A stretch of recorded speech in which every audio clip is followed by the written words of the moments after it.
Hello po mga kaibigan, welcome po kayo sa YouTube channel ko. Magbabahagi po ako sa inyo ng may wagang dasal at orasyon na pantaboy sa kamalasan sa buhay at sa mga kapangyarihan ng mga kulam, barang, paktol, palipad hangin, kapangyarihan ng mga masamang engkanto, sa mga masamang elemento, sa mga masamang espiritu. Makapagtaboy din ito ng sumpa at diskomunyon. Ang gawin po ninyo sa orasyon na ito ay isulat po ninyo sa bond paper at ibabad po ito sa tubig na pampaligo po ninyo. Bago po ninyo isulat ang orasyon sa bond paper, magsindi muna kayo ng 3 kandilang puti sa inyong altar. Pag wala po kayong altar, magsindi lang po kayo ng 3 kandilang puti at magdasal ng isang Ama namin, isang sumasampalataya sa Ama, isang Aba Ginoong Maria, at isang luwalhati sa Ama. Ito po ang dasal. Sa ngalan ng Ama, ng Anak at ng Espiritu Santo. Amen. Ama namin, sumasalangit ka, sambahin ang ngalan mo. Mapasa amin ang kaharian mo, sundin ang loob mo dito sa lupa para nang sa langit. Bigyan mo kami ngayon ng aming kakain sa araw-araw at patawarin mo ang aming mga sala para nang pagpapatawad namin sa mga nagkakasala sa amin at huwag mo kaming ipaintulot sa tukso at iadya mo kami sa lahat ng masama. Amen. Sumasampalataya ako sa Diyos amang makapangyarihan sa lahat na may gawa ng langit at lupa. Sumasampalataya naman ako kay Jesucristo, isang anak ng Diyos, Panginoon nating lahat, ng katawang tao, siya lalang ng Espiritu Santo. Ipinanganak ni Santa Mariang Berhen, pinagpakasakit ni Poncio Pilato, ipinako sa krus, namatay, nilibing, nanaog sa kinaroonan ng mga yumao, nang may 3 araw na buhay na maguli, umakyat sa langit, naluklok sa kanan ng Diyos amang makapangyarihan sa lahat. Doon magmumula ang pareret at maghukom sa nangabubuhay at nangamatay na tao. Sumasampalataya naman ako sa Diyos Espiritu Santo, sa banal na simbahang Katolika, sa kasamaan ng mga banal, kapatawaran ng mga kasalanan, sa pagkabuhay na maguli ng nangamatay na tao at sa buhay na walang hanggang. Amen. Aba Ginoong Maria, napupuno ka ng grasya, ang Panginoong Diyos ay sumasa iyo. Bukod kang pinagpala sa babaeng lahat, at pinagpala naman ang iyong anak na si Jesus. Santa Maria, Ina ng Diyos, ipanalangin mo kaming makasalanan, ngayon at kami ay mamamatay. Amen. Luwalhati sa Ama, sa Anak, at sa Espiritu Santo, kapara noong unang-unang ngayon, at magpakailanman at magpasawalang hanggang. Amen.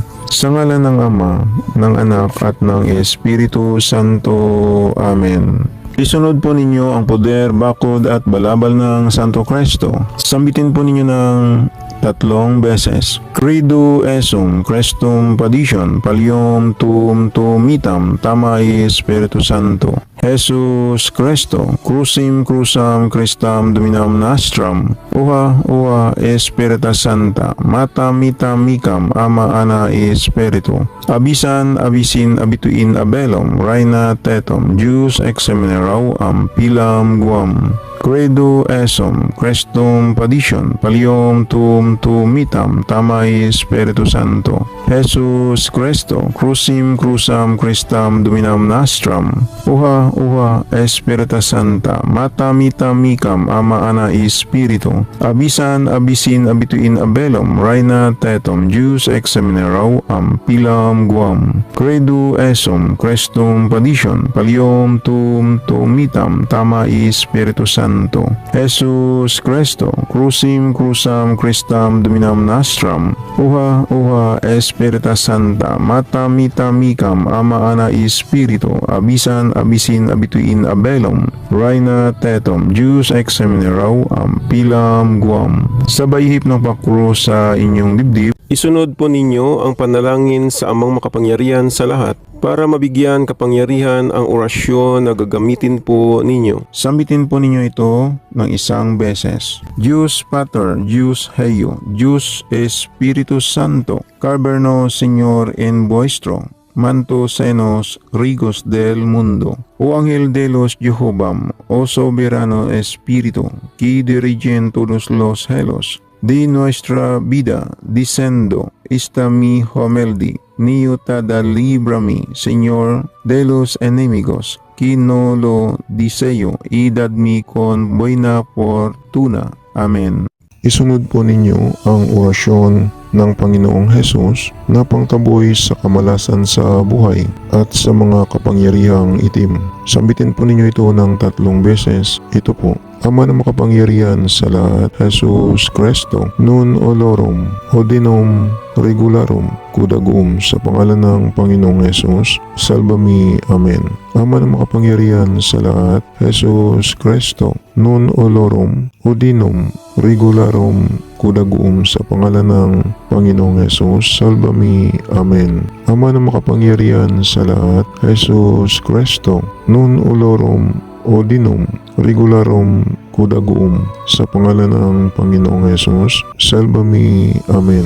Pag nasulat na po ninyo ang orasyon sa bond paper, isunod po ninyo ito sambitin ng 3 beses. O Anghel de los Elohim, O Espiritu Supremo, Alpha y Omega, Dios de los Caldea, de los Cristianos Jehová, conservamos, líbranos de los peligros que no lo dicen. Amen. O Ángel de los Elohim, O Espíritu Supremo, Alpha y Omega, Dios de los Caldea, de los Cristianos, Jehová, conservamos, líbranos de los peligros que dulun dicen. Amen. O Ángel de los Elohim, O Espíritu Supremo, Alpha y Omega, Dios de los Caldea, de los Cristianos, Jehová, conservamos, líbranos de los peligros que dulo dicen. Amen. Sabay ihip ng pakrus sa bond paper na sinulatan po ninyo ng orasyon para hindi kukupas ang kapangyarihan ng orasyon kapag ibababad po ninyo ito sa tubig na pampaligo po ninyo. Pagkatapos hintayin na lang po ninyo na lumiit ang kandila at patayin po ninyo ang apoy ng kandila. Sana makakatulong po ito sa inyo ang kaunting binahagi ko. Sa mga viewers at subscriber ng Milagro de Santo Cristo, maraming salamat po sa inyong panunood at maraming salamat din po sa pag-follow po ninyo sa aking shop sa Shopee at sa aking Facebook page ng Milagro de Santo Cristo. At mag-subscribe naman po kayo sa YouTube channel ko. Panoorin na lang po ninyo ang second channel ko sa YouTube, sa Milagro de Santo Cristo 2. Baka may magustuhan po kayo na mga lamang gamot na magagamit po ninyo. Paalala lang po, ang mga maywagang dasal at orasyon na binabahagi ko sa inyo ay gagamitin lang po ninyo sa kabutihan. Gumagana na. Ito hindi na kailangan ng 49 days na dasal. Ang kailangan lang magdasal kayo sa Panginoong Hesus sa gabi bago matulog. At pagkagising ninyo sa umaga magdasal din kayo. Mananalig lang sa Panginoong Hesus para lalong lalakas ang mga pagsambit sa mga mahiwagang orasyon na gagamitin po ninyo. Yan lang po, maraming salamat at God bless sa inyong lahat.